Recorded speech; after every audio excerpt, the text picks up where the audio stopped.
내가 곧 길이요 진리요 생명이니 나로 말미암지 않고는 아버지께로 올 자가 없느니라. 네, 여러분 반갑습니다. 방금 소개를 받은 담장너머 교회를 개척해서 담임을 하고 있는 임승민 목사라고 합니다. 오늘 제가 여러분들에게 드릴 말씀은 제목이 이겁니다. 그리스도라는 진리를 가르치십시오 라는 겁니다. 저도 믿고 여러분들도 믿는 거죠. 오직 그리스도만이 우리의 생명이 되십니다. 오직 그리스도만이 우리의 진리가 되시고 그리스도만이 우리의 길이 되십니다. 예수 그리스도를 믿음으로 인해서 우리의 인생이 행복하게 될 것이고 예수 그리스도 안에서 영원한 위로와 영원한 복락을 누리게 될 거예요. 그래서 우리는 오직 그리스도를 믿음으로 구원을 얻습니다. 사실 이 문장 하나만으로 우리는 충분합니다. 오직 그리스도를 믿는 믿음 안에서 나는 구원을 얻고 영원한 복락 가운데 살아갈 겁니다. 이 문장 하나가 힘이고 이 문장 하나가 능력이고 이 문장 하나가 진리입니다.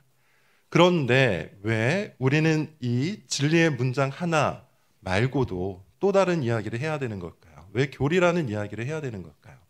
로이드 존스 목사님께서 이런 말씀을 하세요. 나는 예수 그리스도를 믿는다라고 고백하는 그 순간 우리는 사실상 교리적 진술을 하는 것이다. 무슨 말일까요? 제가 나눠드린 강의안을 보면 중간에 이런 구절이 있을 겁니다. 나는 예수님을 믿는다.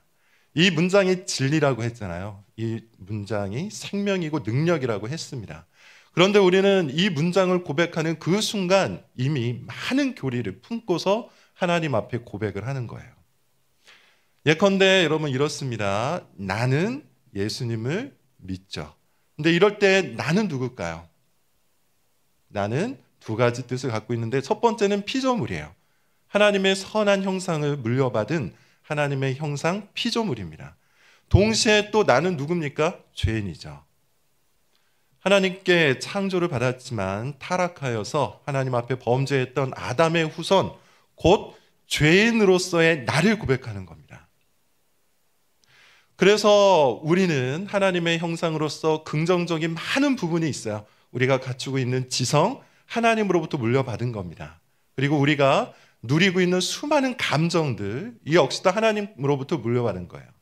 그래서 우리는 지성과 감정을 통해서 많은 좋은 것들을 누리며 이 땅에서 살아가고 있죠. 이 모든 것들이 다 하나님으로부터 물려받은 겁니다. 그럼에도 불구하고 우리는 아담의 후손으로 결정적인 오염 가운데 있어요.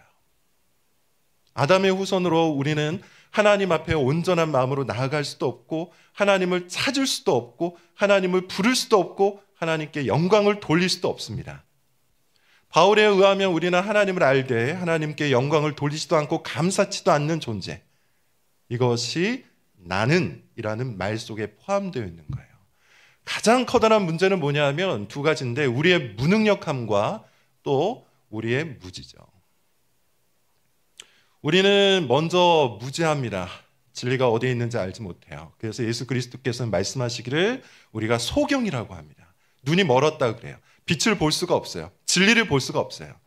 예수 그리스도가 진리요 빛이요 생명이요 능력인데 그리스도 안에 우리에게 필요한 모든 풍성한 복락들이 가득 차 있는데 우리는 눈이 멀어서 무지해서 어둠 속에 갇혀 있기 때문에 그리스도를 볼 수가 없습니다. 그리고 동시에 우리는 그리스도를 알고 그리스도 안에서 새 생명을 얻어가야 되는데 그럴 만한 능력이 없어요.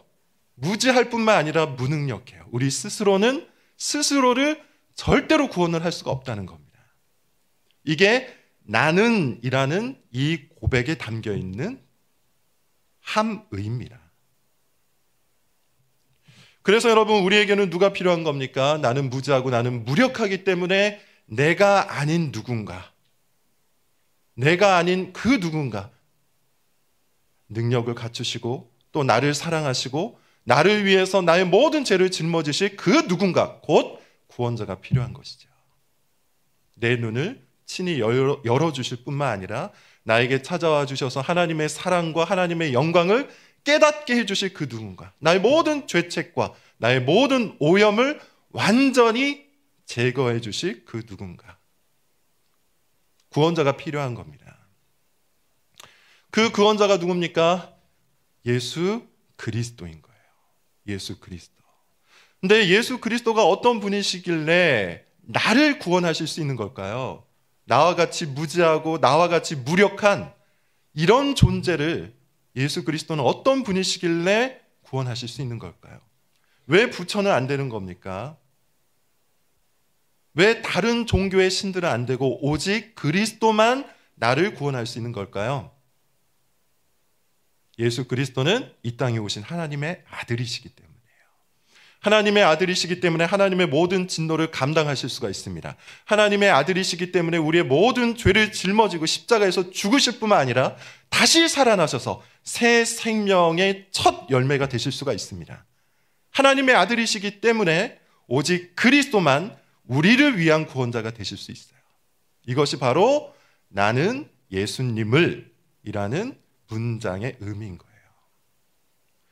믿습니다라는 단어에도 여러분 포함되어 있는 뜻이 있습니다. 믿는다라고 이야기할 때 우리는 여러 가지 의미를 갖고 이야기할 수 있어요. 예컨대 자기 체면, 자기 암시. 나는 이걸 믿어, 난 저걸 믿어 라고 이야기하는데 사실 실체를 모른 채 그냥 스스로를 계속 체면을 걸거나 아니면 암시를 걸어서 믿는 것처럼 할 수 있어요. 근데 성경이 말하는 믿음은 그런 것이 아니죠. 성경이 말하는 믿음은 우리의 학자들이 말하기를 빈손 혹은 빈 그릇이라고 합니다. 그리스도라는 진리가 우리에게 전달될 때, 그리스도라는 진리의 소식이 우리에게 선포될 때 그것을 빈손으로 받아들이는 것, 이걸 믿음이라고 해요. 그 진리를 빈 그릇으로 다 수용하는 것, 이것을 믿음이라고 합니다. 그래서 믿음과 반대되는 말을 성경은 뭐라고 얘기합니까? 율법의 행위라고 합니다. 율법의 행위라는 것은 뭘까요? 우리의 무력함과 우리의 무지함을 고백하고 오직 그리스도를 통해서만 우리가 구원받을 수 있음을 빈손으로 받아들이는 것이 믿음이라면 율법의 행위는 여전히 나에게 무엇인가 있다고 믿는 거예요. 여전히 나의 지성이 빛이 나고 여전히 나의 능력이 남아있기 때문에 내가 내 지성을 갖고 내가 내 능력을 갖고 구원을 위해서 무엇인가 할 수 있다. 그런 사고방식, 그런 생각이 율법의 행위입니다. 내가 나를 위해서 스스로 자격을 갖추는 것, 내가 나를 위해서 스스로 조건을 만들어낼 수 있는 그런 것을 율법의 행위라고 해요. 근데 여러분, 우리는 그와 같은 방식으로 구원을 얻지 않습니다. 우리는 오직 믿음으로만 구원을 얻어요. 따라서 여러분, 우리가 나는 예수님을 믿습니다 라고 이야기할 때 이 믿음의 내용은 우리의 무지와 무력을 고백하고 오직 그리스도라는 보물을 빈손으로 받아들인 것을 의미해요. 그리고 이 믿음이 참된 것이기 때문에 보물을 받아들이는, 보석을 받아들이는, 그리스도라는 진리를 받아들이는 참된 것이기 때문에 이 믿음은 생명이 있습니다. 그래서 이 믿음을 갖춘 사람은 반드시 행위라는 열매를 만들어내죠. 행위라는 열매. 이것이 야고보서에 적혀 있는 것이죠. 참된 믿음은 죽은 믿음이 아니라 사람이 있는 믿음이기 때문에 하나님을 대해서 살아나요. 하나님에 대해서 살아난다라는 말의 의미는 뭐냐면 그분을 보게 되고 그분을 사랑하게 되고 그분의 말씀을 경외하게 되는 거예요. 그래서 그의 말씀을 듣고 그것을 지키고 싶어 합니다. 물론 여러분, 우리가 알다시피 우리가 비록 구원받은 사람이라 할지라도 완전한 행위를, 완전한 순종을 하나님 앞에 내놓을 수 없어요. 여전히 우리는 구원의 길에서 넘어지기도 하고 쓰러지기도 하고 또 여러 가지 면에서 실패하고 실수하기도 합니다. 그럼에도 불구하고 참된 믿음을 가지고 있는 사람은 다시 일어나서 그리스도를 향해 말씀을 붙들고 걸어가는 것이죠. 이게 참된 믿음의 모습이에요.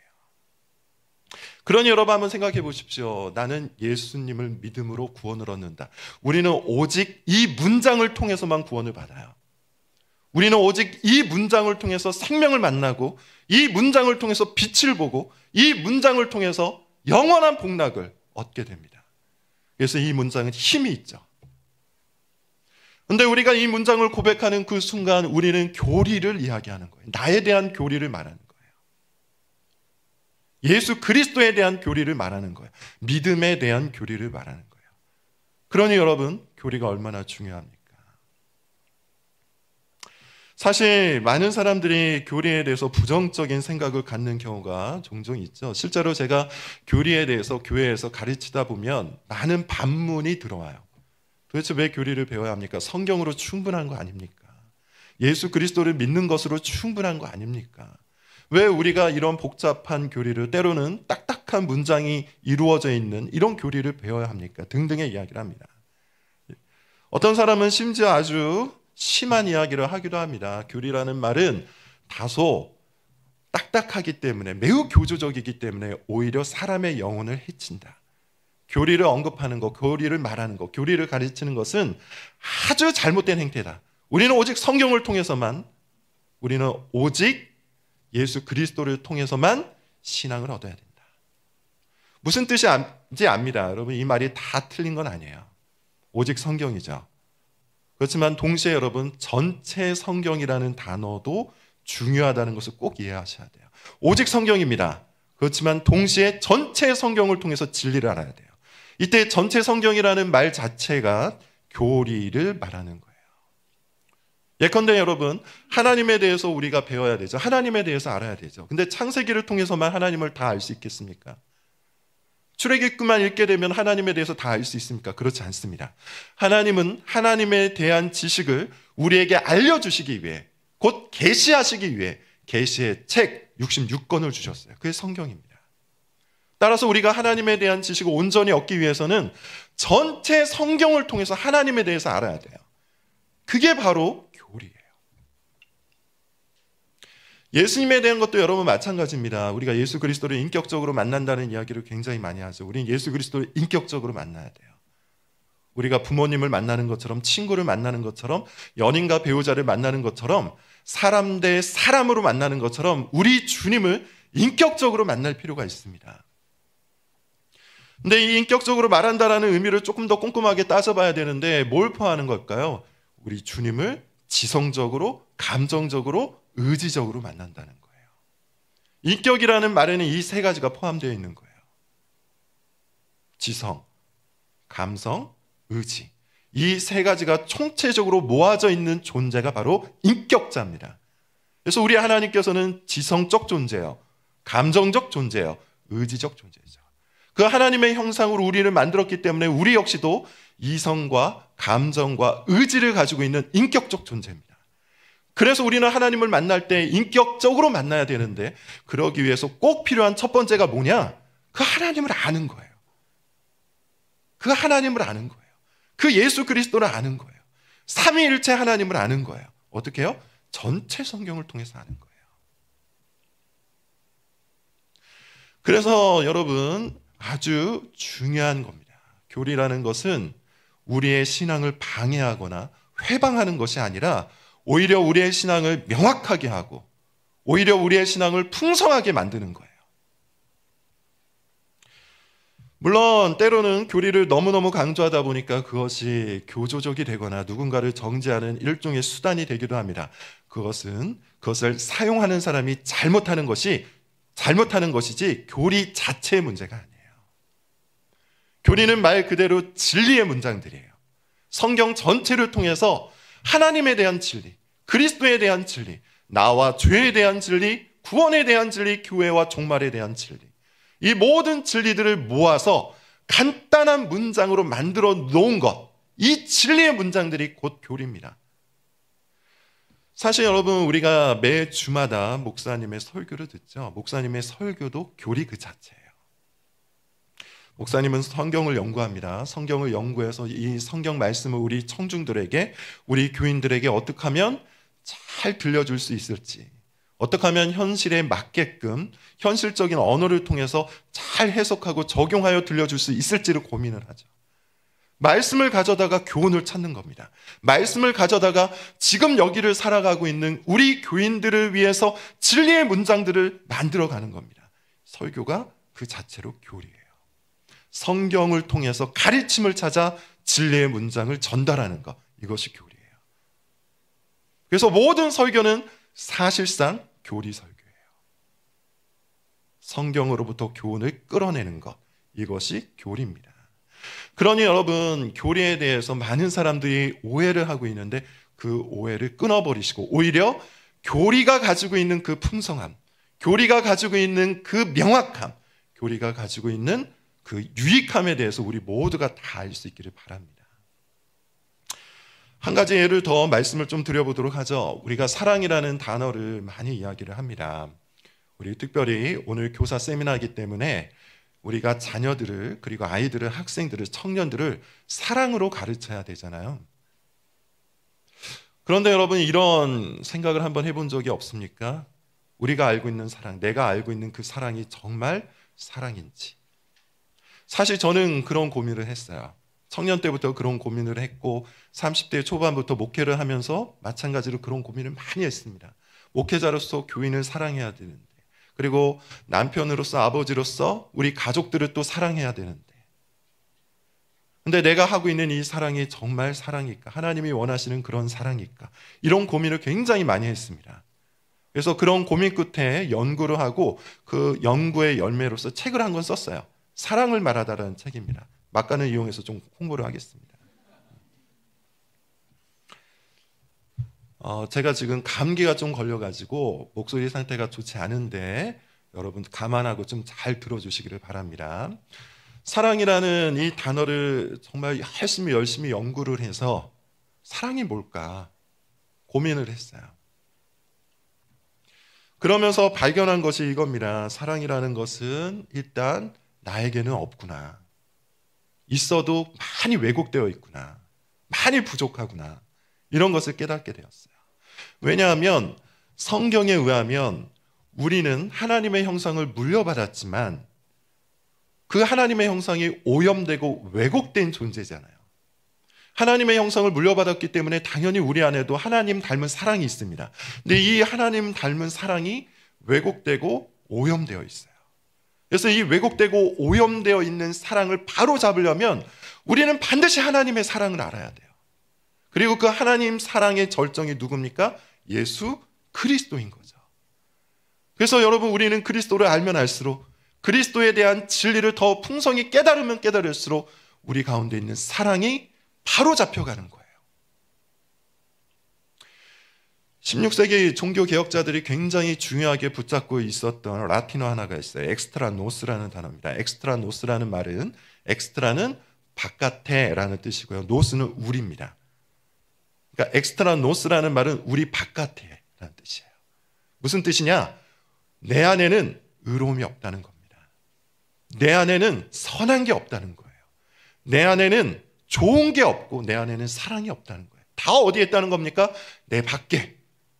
내 밖에 계신 하나님께 의로움이 있고, 내 밖에 계신 하나님께 선함이 있고, 내 밖에 계신 하나님께 사랑이 있다는 거예요.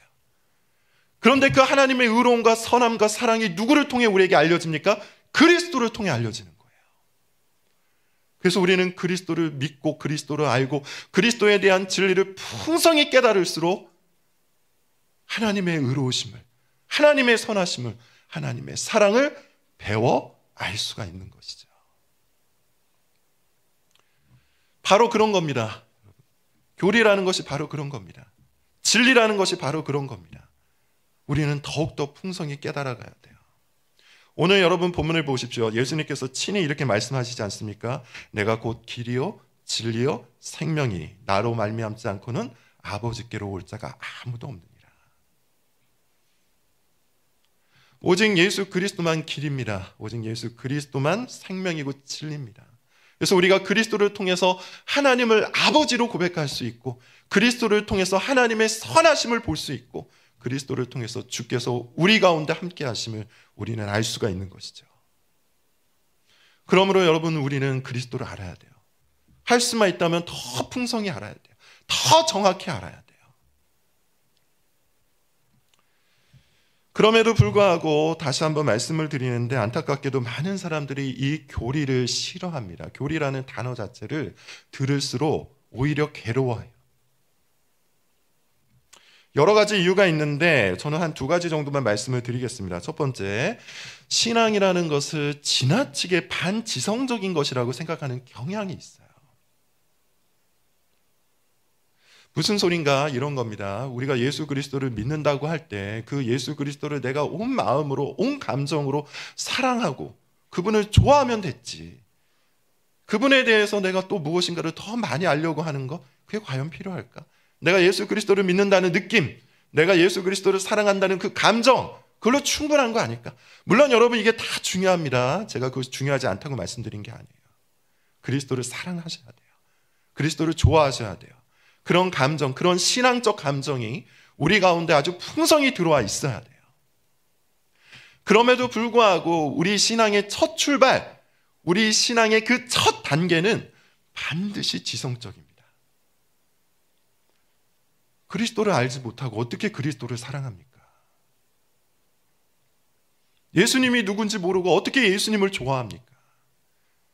그리스도를 알고 예수님이 누군지 알 때 우리가 그분을 사랑하고 그분을 좋아할 수가 있는 것이죠.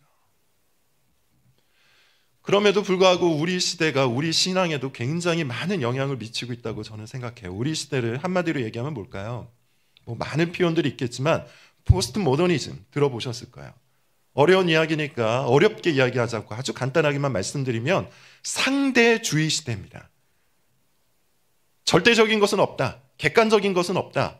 모든 것은 상대적이고 주관적이다. 그러므로 내가 이것을 진리라고 믿고 그러므로 내가 여기에서 유익함을 얻었다면 그것 자체로 충분하다. 이런 생각이 진리처럼 통용되는 시대, 이게 포스트 모더니즘입니다. 안타깝게도 이런 포스트 모더니즘적 경향이 신앙에도 영향을 미쳐서 많은 사람들의 신앙이 그저 주관적일 뿐이에요. 자, 제 표현을 여러분 잘 들어보세요. 그저 주관적일 뿐이에요. 신앙은 주관적이어야 합니다. 당연히 하나님과 나와의 개인적인 만남이요 인격적인 만남이기 때문에 신앙 안에는 반드시 주관적인 요소가 들어가 있어요. 근데 저는 표현하기를 이렇게 표현했죠. 그저 주관적이에요. 그러나 여러분, 우리가 알다시피 하나님께서는 절대자십니다. 그리고 하나님의 말씀은 절대적 진리입니다. 절대자이신 하나님께서 절대적 진리를 성경책을 통해서 우리에게 전달하여 주셨으니 우리에게는 객관적인 진리가 존재합니다. 그러므로 기독교 신앙은 당연히 주관적 요소가 있지만 객관적 진리라는 토대 위에서 주관적인 요소가 나오는 겁니다. 객관적인 진리가 뭡니까? 그게 바로 교리예요. 그게 바로 성경을 통해서 나타난 교훈이에요.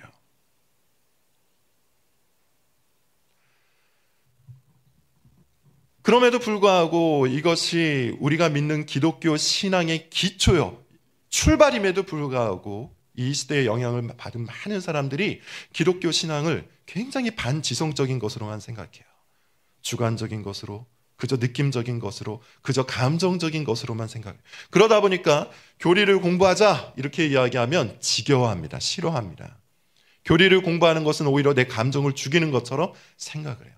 그러나 그렇지 않습니다. 말씀드린 것처럼 교리는 그리스도라는 객관적 진리를 성경을 통해서 나타낸 것이기 때문에 이 교리를 공부하면 공부할수록 어떠할 거예요? 마음이 뜨겁게 타올라요.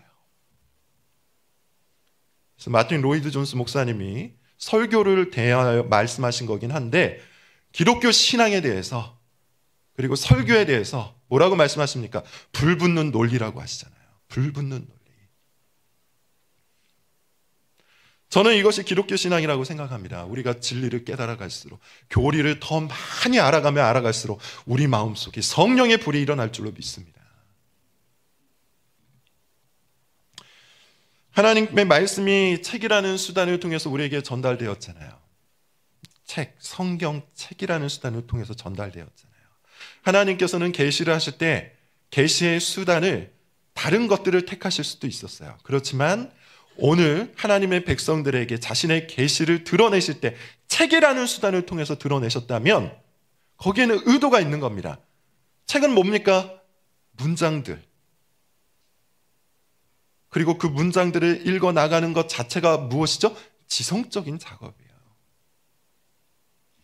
그렇게 여러분, 기독교 신앙은 다시 한번 말씀을 드리는데 굉장히 지성적입니다.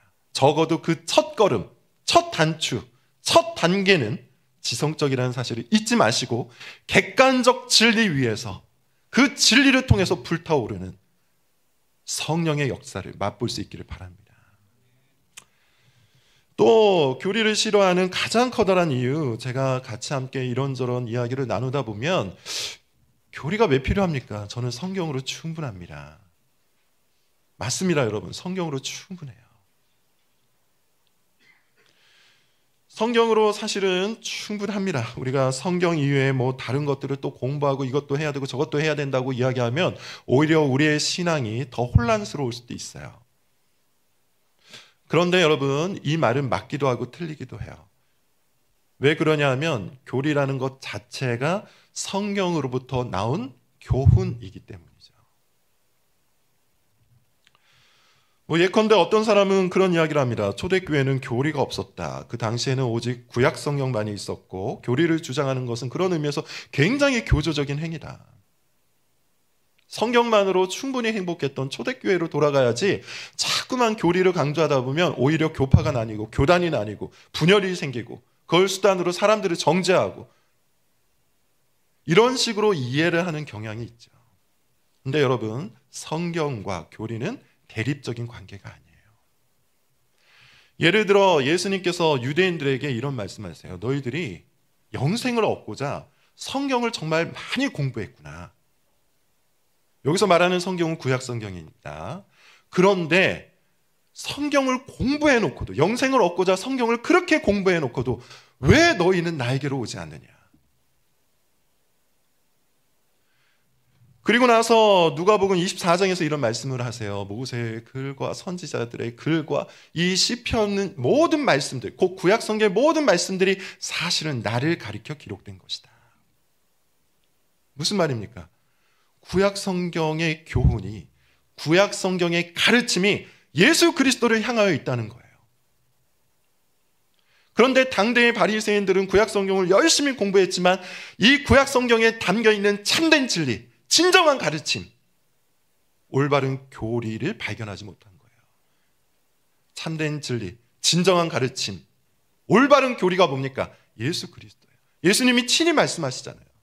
모세의 글과 선지자의 글과 시편이 나를 가리켜 기록된 것. 다시 말하면 예수님 시대부터 모든 성경의 교훈을 강조했고요. 그것은 곧 교리를 강조한 것과 다를 바가 없어요. 초대교회 때 수많은 이단들이 있었습니다. 그 수많은 이단들이 일어나서 주로 무엇을 공격했냐면 예수 그리스도라는 진리를 공격했어요. 예수는 하나님이 아니다. 예수님의 신성을 공격한 거죠. 예수님은 하나님이 맞긴 하지만 이 땅에 오실 때 그저 인간의 옷을 입고 왔다. 예수님의 인성을 공격한 거죠.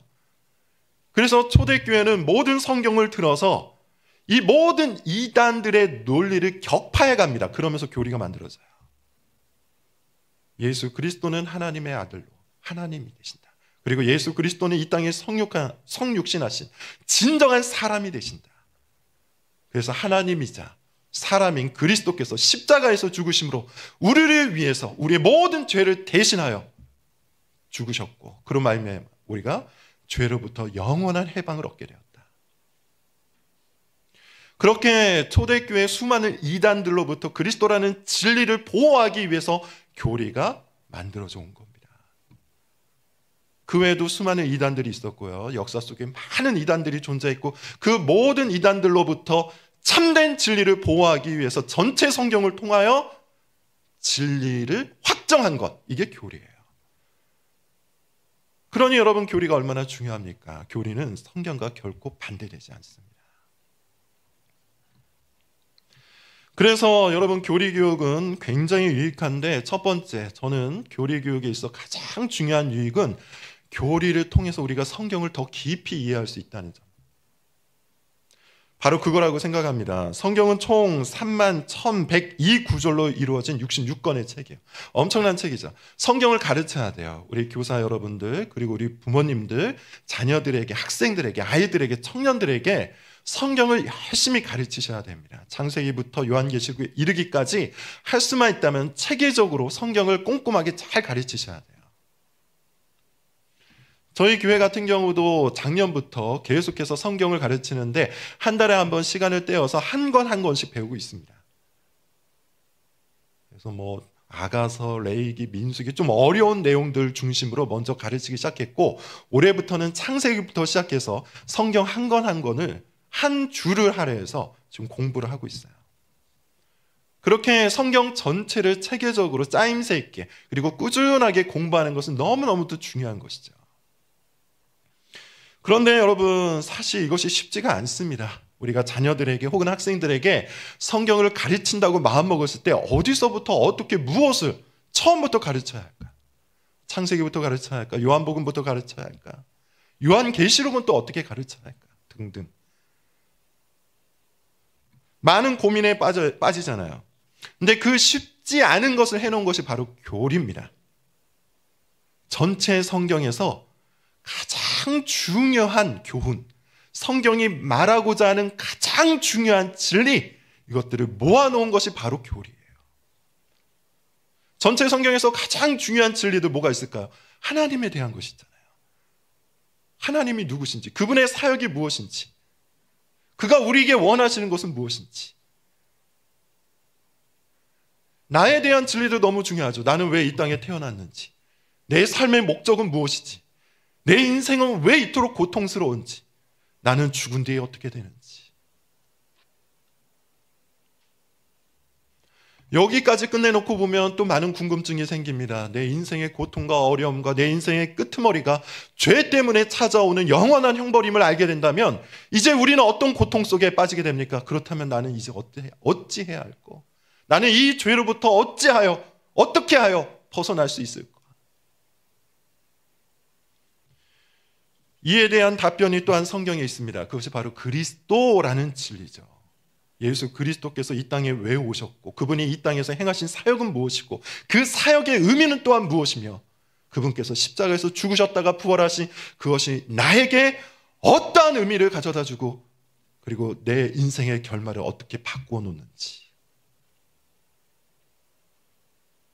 그리고 우리는 왜 교회 가운데, 왜 우리는 교회로 부르심을 입었고 교회를 이루려고 하고 복음을 전파해야 하며, 그리고 마지막 날, 내 인생의 마지막 날, 곧 죽음이죠. 그리고 역사의 마지막 날, 종말, 그때는 어떠한 일들이 일어날 것인지. 이게 여러분 우리 인생에 있어서 우리가 알아야 될 가장 중요한 진리, 성경적인 진리잖아요.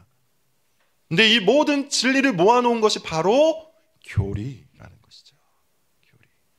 그래서 교리를 올바르게 잘 공부한 사람은 하나님에 대해서, 나에 대해서, 그리스도에 대해서, 교회에 대해서, 종말에 대해서 성경적인 가르침을 얻게 되는 겁니다.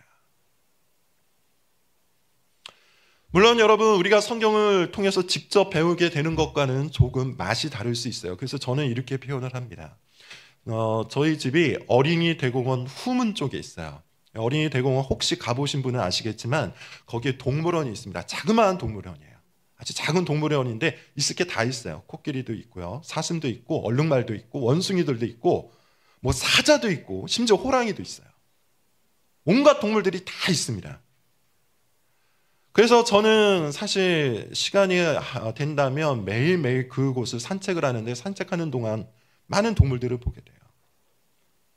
근데 원래 이 동물들은 어디에 있어야 되죠? 아프리카 사파리나 가야 우리가 볼 수 있는 거죠. 그것도 많은 시간을 할애해서 노력을 기울여서 여기저기를 돌아다녀야만 사자 한 마리를 보고, 코끼리 한 마리를 보고, 사슴 한 마리를 봅니다. 원래는 그런 어려운 과정과 많은 노력을 기울여야만 볼 수 있는 그 동물들을 저는 가까이에 있는 동물원에 가서 보는 거죠. 한꺼번에 다 보는 거예요. 마치 이와 같은 겁니다. 성경과 교리의 관계가 이와 같아요. 교리는 뭡니까? 동물원과 같은 거예요. 진리를 모아놓은 거예요. 그리고 그 진리를 널리 퍼뜨린 게 바로 성경입니다. 그래서 칼빈, 종교개혁자 칼빈이라는 분은 이런 이야기를 해요. 교리는 마치 성경이라는 거대한 산을 올라가는데 필요한 지도와 같다고 얘기해요. 지도와 같다. 그래서 여러분, 교리 공부만 하면 안 됩니다. 교리 공부로 끝내서는 안 됩니다. 나는 교리를 공부했으니 이제 다 끝났다. 지난번에 왔던 강사 목사님 하신 말이 교리로 충분하다고 이야기했다. 이렇게 오해하시면 안 됩니다. 교리는 성경이라는 보물, 성경이라는 거대한 진리의 산 가운데 들어가기 위해서 우리가 미리 작업해 놓는 거예요. 그래서 여러분, 우리는 교리를 통해서, 교리를 제대로 알고 교리를 통해서 제대로 된 공부를 할 수만 있다면 성경을 더 힘차게 읽어나갈 수 있는 겁니다. 성경 여기저기에서 보석을 캐낼 수 있는 거예요. 아, 이런 진리가 있구나. 하나님에 대해서 내가 교리를 통해 배웠던 내용이 바로 이런 것이구나. 창조주 하나님, 통치자 하나님, 아버지 하나님, 목자이신 하나님, 우리를 위해서 역사하시는 하나님. 뿐만 아니라 복음서 같은 것을 통해서 보면서 우리가 예수 그리스도의 그 많은 행적들, 그 의미에 대해서 우리가 온전히 이해하지 못할 때가 있잖아요. 근데 교리는 이 부분에 대해서 아주 명확하게 말합니다. 우리 예수님은 왕이시요, 우리 예수님은 선지자시요, 우리 예수님은 제사장이라고 얘기해요. 그래서 예수님께서 이 땅에 오셔서 하셨던 그 모든 사역은 왕의 사역이요, 선지자의 사역이요, 제사장의 사역인 겁니다. 그렇게 우리는 복음서를 읽어나가면서 그리스도께서 행하셨던 그 모든 사역의 의미들을 하나하나 추적하여 캐내어 말할 수 있는 것이죠. 깨달을 수 있는 겁니다.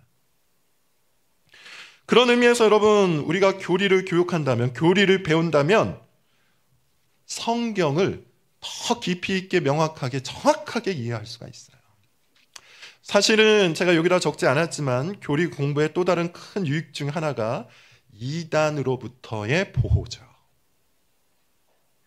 저는 주로 청년 사역을 많이 했습니다. 그래서 30대 초반부터 목회를 시작했는데, 정확히 30살부터 목회를 시작했는데, 지금도 저희 교회는 30대가 대다수예요.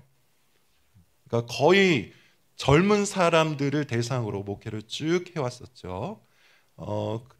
그런데 의외로 젊은 사람들이 이런 교리적인 부분에 취약해요. 그래서 제가 목회를 하는 중에 신천지라는 이단 들어보셨을 겁니다. 신천지라는 이단에 빠졌던 친구들이 왕왕 있었습니다. 그래서 그 친구들 빼내와야 되잖아요. 그 친구와 같이 함께 대화를 나누면서 무엇을 어떻게 그 교회에서, 이단 교회에서 말하는지를 듣고 그것이 왜 잘못되었는지를 하나하나 다 말해가지고 어떻게 해서든지 빼오려고 엄청난 노력을 기울였습니다. 그렇게 해서 이단교회 신천지로부터 나온 청년도 있었지만 그렇지 못한 청년도 있었어요. 그것이 제 마음속에 여전히 커다란 짐처럼 남겨져 있습니다. 그러면서 제가 이제 고민하고 그러면서 교리교육에 대해서 큰 관심을 갖게 된 거예요. 가르쳐야겠구나. 교리를 가르쳐야겠구나. 성경을 가르치는 것도 중요하지만 시간이 걸리잖아요.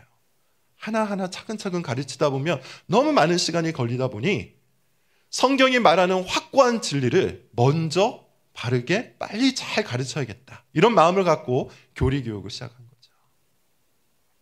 그런 의미에서 여러분, 교리교육은 우리가 이단으로부터 우리 청년들을, 다음 세대를 보호하기 위해 아주 중요한 수단 중에 하나예요. 그리고 교리교육에 있어 가장 중요한 목적 중에 하나는 저는 이거라고 생각합니다. 우리 다음 세대를 책임지기 위해서요. 사사기 2장 10절에 보면 이런 말씀이 있어요. 여호와를 알던 한 세대가 끝이 납니다. 그리고 그 후에 여호와를 알지 못하는 다른 세대가 등장을 합니다. 이 세대의 특징은 여호와를 알지 못하고 그리고 여호와께서 행하신 일을 알지 못하였다고 해요. 이 구절에서 제가 주목했던 것은 다른 세대라는 표현이에요. 다른 세대. 보통 한 세대가 끝이 나고 그 다음 세대로 넘어가면 뭐라고 표현을 해야 되죠? 다음 세대라고 표현을 해야 돼요. 한 세대가 끝나고 이후에 등장한 세대는 당연히 다음 세대입니다. 연결되는 세대예요. 근데 사사기 2장 10절은 다음 세대라고 표현하지 않고 다른 세대라고 표현해요. 연결되지 않는다는 거예요. 광야 세대는 여호와를 알았어요. 여호와께서 광야 속에서 그들을 어떻게 돌보셨고 또한 그들을 어떻게 인도하셨고 어떻게 가나안을 정복하게 하셨는지 여호와 하나님에 대해서 광야 세대는 알았어요. 근데 그 다음 세대, 소위 말하는 사사시대의 세대들은 여호와를 몰랐대요. 그분이 행하신 일을 알지 못했대요. 그래서 성경은 다른 세대라고 하는 거예요. 여호와를 알지 못하고 여호와께서 행하신 일을 알지 못했다. 이게 무슨 말입니까? 정말로 몰랐을까요? 정말로 이 다른 세대가 하나님을 몰랐을까요? 사사기를 쭉 읽어보면 그렇지는 않은 것 같습니다. 왜냐하면 그들이 하나님을 떠나고 우상들을 섬겼을 때 하나님께서 진노하셔서 형벌하시죠. 그럴 때마다 이 이스라엘 백성들이 하나님 앞에 나아가서 회개해요. 도움을 요청해요. 주여 우리를 도와주셔서 부르짖어요. 그런 표현이 있는 것으로 놓고 볼 때 이 사사기 시대, 사사시대의 세대들은 하나님을 아예 몰랐던 것 같진 않아요.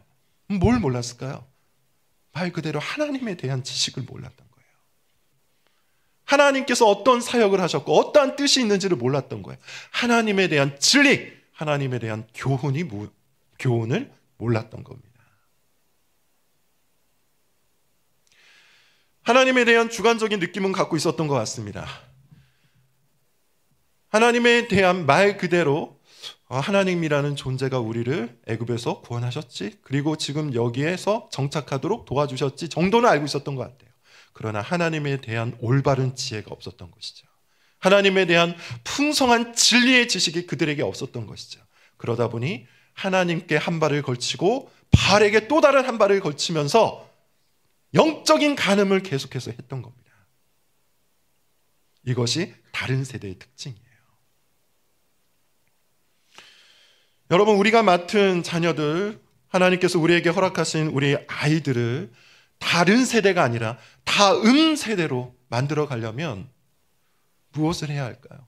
가르쳐야 되지 않겠습니까? 진리를 가르쳐야 되지 않겠습니까? 하나님에 대한 지식을 올바로 풍성히 가르쳐야 되지 않겠습니까? 그분에 대한 지식, 그분의 사역에 대한 지식, 그분의 뜻에 대한 지식을 우리가 올바로 가르쳐야 되지 않겠습니까? 이 가르침의 가장 효과적이요 주요한 수단이 바로 교리라는 거예요. 그래서 여러분, 교리가 굉장히 필요합니다. 어떻게 그러면 교리 교육을 하는 것이 좋을까요? 어떤 방식으로 우리가 교리 교육을 하는 것이 필요할까요? 저는 두 가지를 늘 주장을 해요. 첫 번째는 가정에서 하셔야 돼요. 자녀가 있는 부모님들은 잘 들을 수 있기를 바랍니다. 가정에서 교리 교육을 시작하셔야 돼요. 성경도 보면 신명기 6장에서 어떤 말씀을 하십니까? 너희 자녀에게 라는 표현을 써요. 너희 자녀에게. 하나님께서 우리를 부모로 불러주셨다는 것은 하나님의 동역자로 불러주신 거예요. 자녀를 하나님의 자녀로 만들기 위한 동역자, 자녀를 그리스도의 제자로 만들기 위한 동역자로 나를 불러주신 겁니다. 그러니 나는 당연히 내 자녀에게 부모로서 사랑과 필요한 모든 것들을 공급해야 되지만 그 이전에 무엇보다도 앞서 이 진리의 지식을 가르쳐야 되는 것이죠. 자녀가 그리스도를 소유하는 것보다 더 중요한 일은 없습니다. 자녀가 예수 그리스도를 알고 그리스도 안에서 자기의 인생을 헌신하는 일보다 더 중요한 일은 없어요. 그러므로 여러분, 우리는 가정에서 자녀에게 먼저 진리를 가르쳐야 돼요.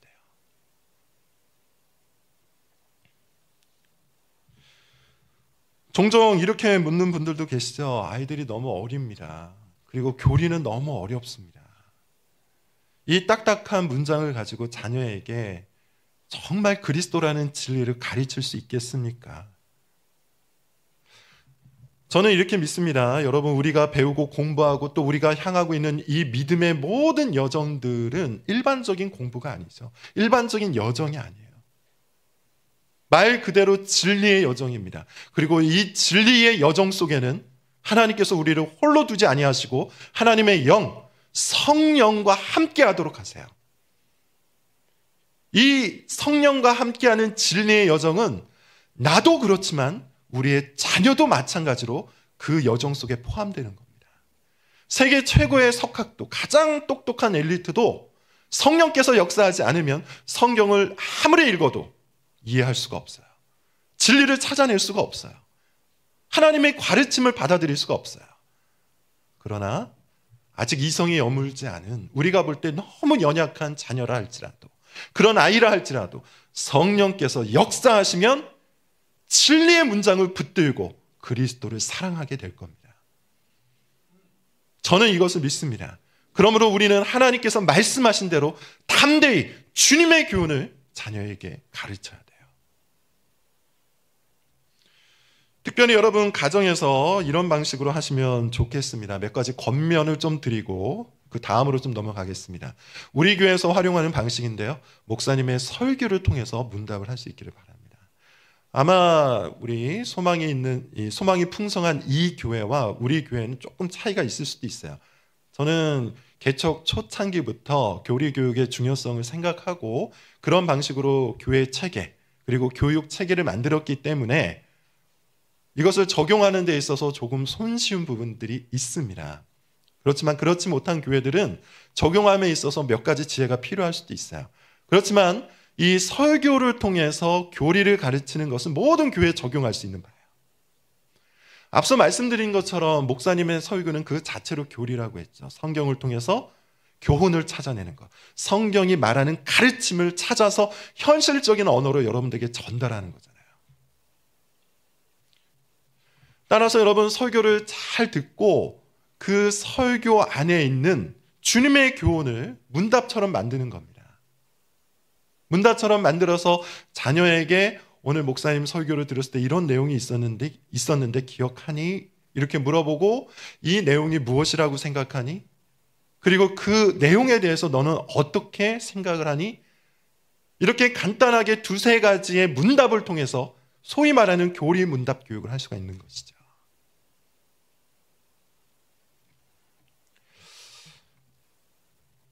어려워 보일 수 있겠지만 여러분 사실 굉장히 쉽습니다. 우리 교회에 있는 모든 가정들은 그런 방식으로 자녀들을 지금 가르치고 있어요.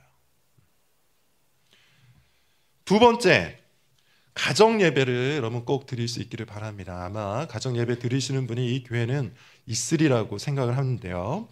가정 예배 중에 교리 교육을 할 수가 있어요. 앞서 말씀드린 것처럼 하나님께서는 가정 안에서 하나님의 말씀을, 하나님의 교훈을 가르치기를 원하세요. 하나님의 교훈을 열심히 가르치기를 원하세요. 가장 좋은 방식이 뭘까요? 가정 예배를 드리는 겁니다. 엄마와 아빠, 아들과 딸, 자녀들이 다 같이 모여서 하나님의 말씀을 같이 읽고 그 가운데 있는 주님의 교훈을 찾아내는 겁니다. 물론 이런 방식으로 하는 것이 굉장히 좋은데 여기에 익숙하지 않은 분들은 사실 쉽지 않을 수 있습니다. 그래서 시중에 보면 교리를 통해서 가정 예배를 드릴 수 있도록 만든 많은 참고 도서들이 나와 있어요.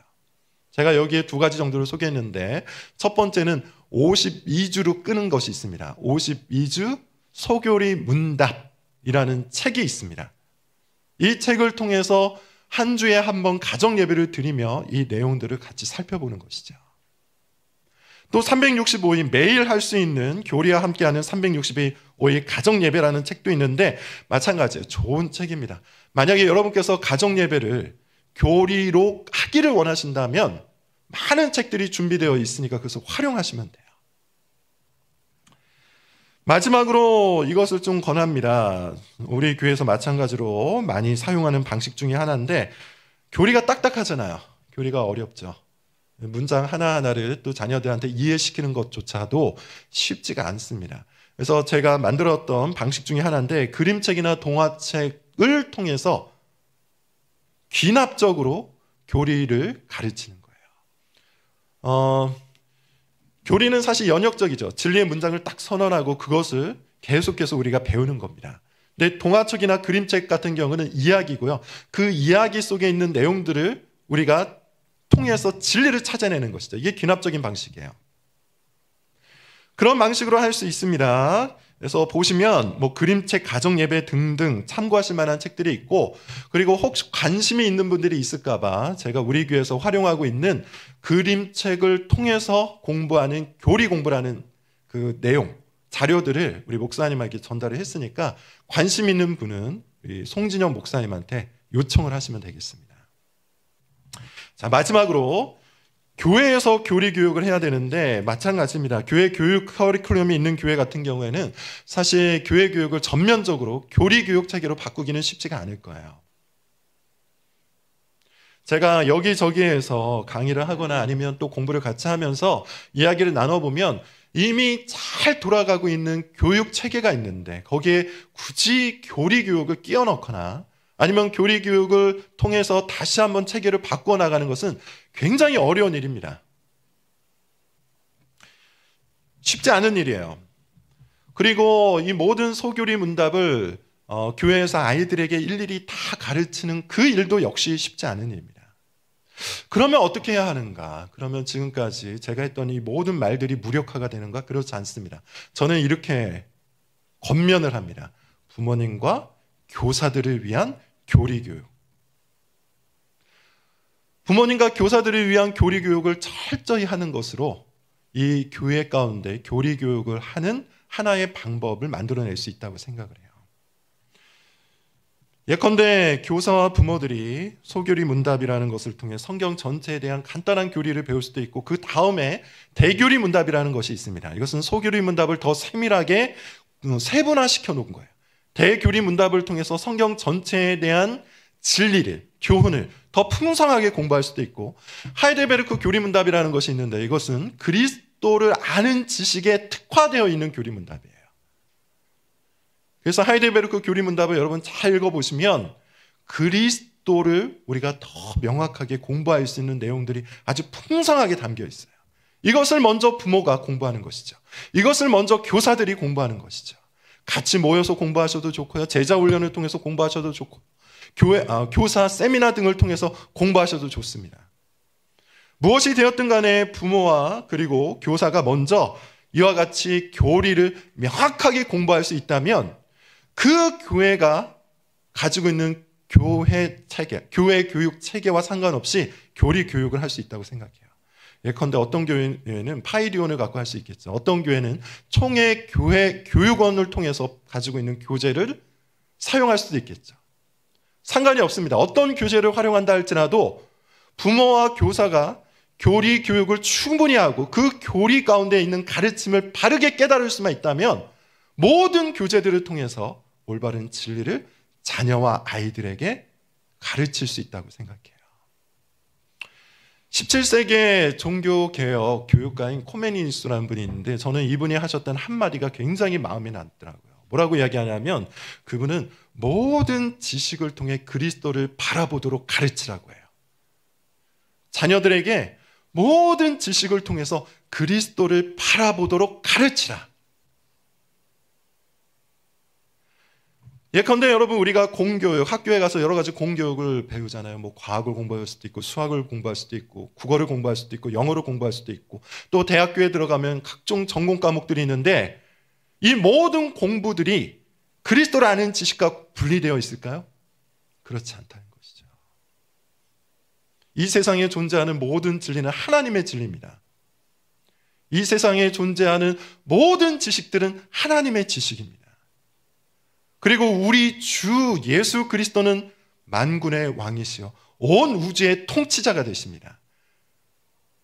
그러므로 여러분, 우리가 믿음의 눈을 들고 이 세상을 바라보고 책을 바라보고 이 세상에 존재하는 모든 지식을 바라보면 모든 곳에서 우리 주 예수 그리스도를 발견할 수가 있어요. 우주를 보면서, 저 산을 보면서, 하늘을 보면서, 바다를 보면서, 사람과 대화를 나누면서, 청소를 하는 중에, 공부를 열심히 하는 중에, 우리는 모든 순간, 모든 상황, 모든 지식들을 통해서 그리스도를 바라볼 수가 있습니다. 이 훈련을, 이 교육을 어렸을 때부터 시키라는 것이죠. 모든 지식을 통해 그리스도를 바라보도록 가르치라. 저는 그럴 수 있다고 생각합니다. 그래서 우리 안에 그리스도에 대한 지식과 사랑이 충만할 수만 있다면, 그리스도를 향한 지식과 사랑이 우리 가운데 충만할 수만 있다면, 우리의 자녀들에게, 우리의 아이들에게 마찬가지로 그리스도에 대한 사랑과 지식을 충만하게 전달할 수 있을 겁니다. 말씀을 좀 맺도록 하겠습니다. 여러분, 예수 그리스도가 생명이죠. 예수 그리스도를 믿는 믿음으로 우리가 구원을 얻죠. 예수 그리스도 안에 능력이 있고 예수 그리스도 안에 역전의 힘이 있습니다. 예수 그리스도 때문에 우리는 골짜기 가운데서도 힘차게 걸어갈 수가 있고, 예수 그리스도 때문에 슬픔과 아픔 속에서도 우리는 찬양을 할 수가 있어요. 예수 그리스도 때문에 우리는 우리 될 수가 있습니다. 그러므로 여러분, 우리는 온 힘을 다해 우리 자녀들에게, 우리 아이들에게 그리스도를 가르쳐야 돼요. 그리스도라는 진리를 그들에게 가르쳐야 돼요. 그리스도라는 객관적인 진리를, 성경의 교훈을, 그리스도라는 완전하고 풍성한 진리를 그들에게 가르쳐야 돼요. 어떻게 가르치시겠습니까? 그 방법이 바로 교리 안에 있습니다. 여러분께서 교리에 대해서 관심을 가지시고 교리를 교재로 삼으셔서 우리 사랑하는 자녀들에게, 아이들에게 이 놀라운 그리스도를 꼭 가르칠 수 있기를 바랍니다. 기도하겠습니다. 하나님, 예수 그리스도 때문에 우리가 지금 이 자리에 있습니다. 예수 그리스도 때문에 우리가 생명을 얻었고, 예수 그리스도 때문에 우리가 길을 걸어가고 있고, 예수 그리스도 때문에 우리가 저 천국의 소망을 품으며 영광 속에서 기쁨으로 살아갑니다. 예수 그리스도 때문에 우리가 죽음에서 생명으로 나아갔고, 예수 그리스도 때문에 우리가 절망에서 기쁨으로 영광으로 걸어가고 있습니다. 아버지 하나님, 이 놀라운 진리, 이 크고 놀라운 진리의 지식을 우리 자녀들에게도, 우리 아이들에게도 가르칠 수 있도록 도와주시옵소서. 그리스도라는 진리를 가르칠 때 저들이 아멘으로 화답할 수 있게 하시고, 그리스도라는 진리를 가르칠 때 저들의 생명이 새롭게 거듭날 수 있도록 도우시며, 그리스도라는 진리를 가르칠 때 저들이 저 영원한 나라를 사모할 수 있도록 역사하여 주시옵소서. 아버지 하나님, 그러기 위해서 우리가 먼저 그리스도를 사랑하게 하여 주옵소서. 그러기 위해서 우리가 먼저 그리스도라는 진리를 더 열정적으로 탐구할 수 있게 하여 주옵소서. 성경을 사랑할 수 있게 하시고 성경의 모든 교훈들을 사랑할 수 있도록 우리 가운데 진리를 향한 열정과 헌신과 사랑을 충만하게 이끌어 주시옵소서. 그래서 이 그리스도를 통해서 우리 모든 다음 세대들에게, 그리고 온 세계 열방 가운데 하나님의 영광을 드러내고 나타낼 수 있도록 도와주시옵소서. 주의 크신 은혜가 이 자리에 함께 있기를 간절히 바라오며 예수님의 이름으로 기도드립니다.